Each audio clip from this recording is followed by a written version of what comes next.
어떤 사람들은 아무도 곁에 없을 때 비로소 가장 자기 자신다운 느낌을 받는다는 걸 깨닫는다.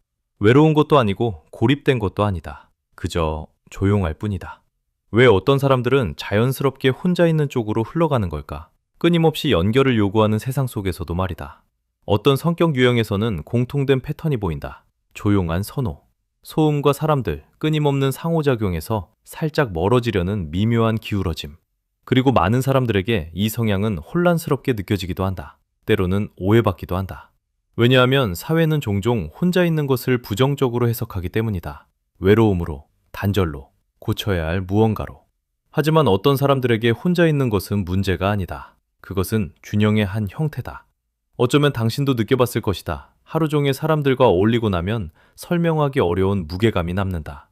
무언가 잘못된 것도 아니고 사람들이 싫어서도 아니다. 그저 내 안에 무언가가 가득 차버린 느낌이다. 대화가 머릿속에 맴돈다. 사소한 디테일들이 반복된다. 표정, 말투, 잠깐의 침묵까지. 당신의 마음은 단순히 경험하는 것이 아니라 그것을 처리한다. 그리고 시간이 지나면 그 과정은 피로로 이어진다. 그래서 당신은 물러난다. 거부해서가 아니라 회복하기 위해서. 혼자 있을 때 느껴지는 조용한 편안함을 깊이 이해하는 사람들이 있다. 방해받지 않고 생각이 펼쳐지는 공간. 외부의 에너지에 흔들리지 않고 감정이 정리되는 시간. 많은 경우 이런 성향은 어린 시절부터 시작된다. 하지만 스스로도 명확히 인식하지 못한 채로. 어떤 아이들은 말하기 전에 먼저 관찰하는 법을 배운다. 감정이 항상 드러나지 않는 환경에서 스스로 이해하기 위한 내면의 세계를 만들어간다. 그들은 할 말이 없어서 조용한 것이 아니다. 듣는 법을 배우고 있는 것이다. 그리고 시간이 지나면서 그 듣기는 하나의 습관이 된다. 세상과 관계를 맺는 방식이 된다. 더 안전하고 더 통제 가능하며 더 예측 가능한 방식으로. 성인이 되면 이것은 종종 혼자 있는 것을 선호하는 모습으로 나타난다. 이 사람들이 사회성이 부족해서 그런 것은 아니다. 오히려 많은 경우 사회적 상황을 매우 잘 읽는다. 다른 사람들이 놓치는 것들을 알아차리고 말 사이에 의미를 읽으며 표현되기 전에 감정의 변화를 느낀다. 하지만 이런 민감함에는 대가가 따른다. 환경을 깊이 처리할수록 그 안에 머무르기 위해 더 많은 에너지가 필요하다. 그래서 어느 순간 그들은 물러난다. 어쩌면 당신도 이 패턴을 알고 있을 것이다. 의미 있는 대화는 좋지만 가벼운 잡담에는 쉽게 지친다. 여럿이 모인 자리보다 한 사람과의 깊은 대화를 더 선호한다. 순간적으로 말하기보다 글을 쓰거나 생각하고 되돌아보는 방식이 더 편하다. 그리고 때로는 이것이 조용한 갈등을 만든다. 내게 문제가 있는 걸까? 왜 다른 사람들은 계속 사람들과 어울리며 에너지를 얻는데 나는 물러나고 싶어질까? 왜 혼자 있는 시간이 공허함이 아니라 안도감으로 느껴질까? 그 답은 당신의 마음이 자극을 처리하는 방식에 있다. 어떤 사람들은 외부 자극을 통해 에너지를 얻는다. 상호작용 속에서 생각이 또렷해지고 감정을 나누며 더 분명해진다. 하지만 어떤 사람들은 다르게 작동한다. 그들의 명확함은 내부에서 온다. 말하기 전에 생각할 시간이 필요하고 반응하기 전에 느낄 시간이 필요하며 자신 안에서 무슨 일이 일어나고 있는지 이해하기 위해 거리가 필요하다. 이들에게 혼자 있는 시간은 회피가 아니다. 통합이다. 모든 것이 제자리를 찾는 시간이다. 또한 혼자 있는 것을 선호하는 사람들은 감정적으로 더 민감한 경우가 많다.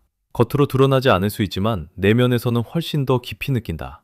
겉보기에는 차분하고 안정적이며 때로는 거리감 있어 보일 수도 있다. 하지만 내부에서는 생각과 감정이 끊임없이 움직인다. 대화를 되새기고 의도를 분석하며 의미를 곱씹는다. 그래서 사회적 상호작용은 단순한 경험이 아니라 끝난 후에도 계속 이어지는 과정이 된다. 몇 시간 혹은 며칠 동안 머릿속에 남는 대화를 떠올려보라. 드라마틱 해서가 아니라 당신의 마음이 계속 탐색하고 있기 때문이다. 그 말투는 어떤 의미였을까? 그 반응은 진심이었을까? 다르게 말할 수 있었을까? 이런 사고는 깊이를 만든다. 하지만 동시에 피로도 만든다. 그래서 결국 혼자 있는 시간은 그 모든 것을 가라앉히기 위한 공간이 된다. 일상 속에서도 이런 패턴은 작게 드러난다. 즐거웠던 자리임에도 남들보다 먼저 떠나는 사람. 또 다른 약속 대신 조용한 저녁을 선택하는 사람. 사람을 피하기 위해서가 아니라 자신의 생각으로 돌아가기 위해 혼자 산책하는 사람. 겉으로 보면 거리감 있어 보일 수 있다. 하지만 내면에서는 그것이 중심을 잡아주는 행동이다. 또한 혼자 있는 것을 선호하는 사람들은 신뢰에도 신중하다. 마음을 여는데 시간이 걸린다. 닫혀 있어서가 아니라 조심스럽기 때문이다. 믿기 전에 관찰하고 나누기 전에 느낀다. 그들에게 관계는 양이 아니라 깊이다. 얕은 관계 여러 개보다 깊은 관계 몇 개를 더 소중히 여긴다. 이 때문에 오해가 생기기도 한다. 조용함이 무관심으로, 공간이 겁으로, 침묵이 냉담함으로 보일 수 있다. 하지만 실제로는 그 반대인 경우가 많다. 그들은 깊이 신경 쓴다. 단지 표현 방식이 다를 뿐이다. 또한 혼자 있는 것을 편안하게 느끼는 사람들은 조용하지만 강한 독립성을 키운다.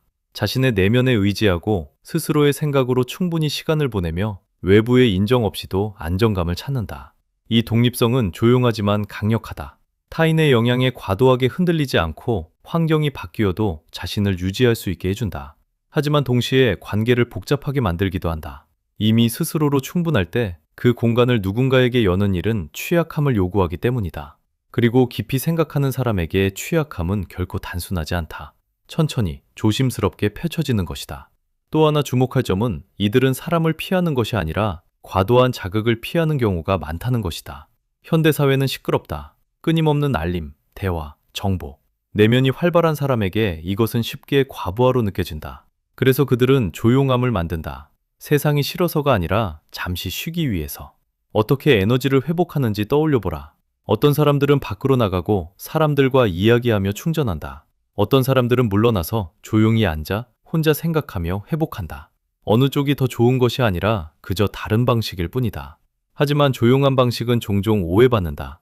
사람들과 어울려야 한다는 보이지 않는 압박 속에서 혼자 있기를 선택하는 사람은 스스로를 의심하기 시작한다. 내가 너무 멀어진 걸까? 너무 조용한 걸까? 너무 위축된 걸까? 하지만 어쩌면 이것은 결함이 아니라 당신의 마음이 설계된 방식일지도 모른다. 공간이 필요한 이유는 회피가 아니라 인식이기 때문일지도 모른다. 혼자 있는 것이 편한 사람들은 종종 강한 자기인식을 갖게 된다. 자신의 생각과 함께 시간을 보내고 경험을 돌아보며 겉으로 드러나지 않지만 깊이 뿌리내린 감정 이해를 가진다. 그들은 자주 질문한다. 왜 이 상황이 불편하게 느껴졌을까?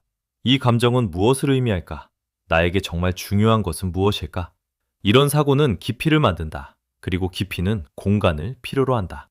결국 어떤 사람들에게 혼자 있는 것은 세상에서 도망치는 것이 아니라 자신에게 돌아오는 길이다.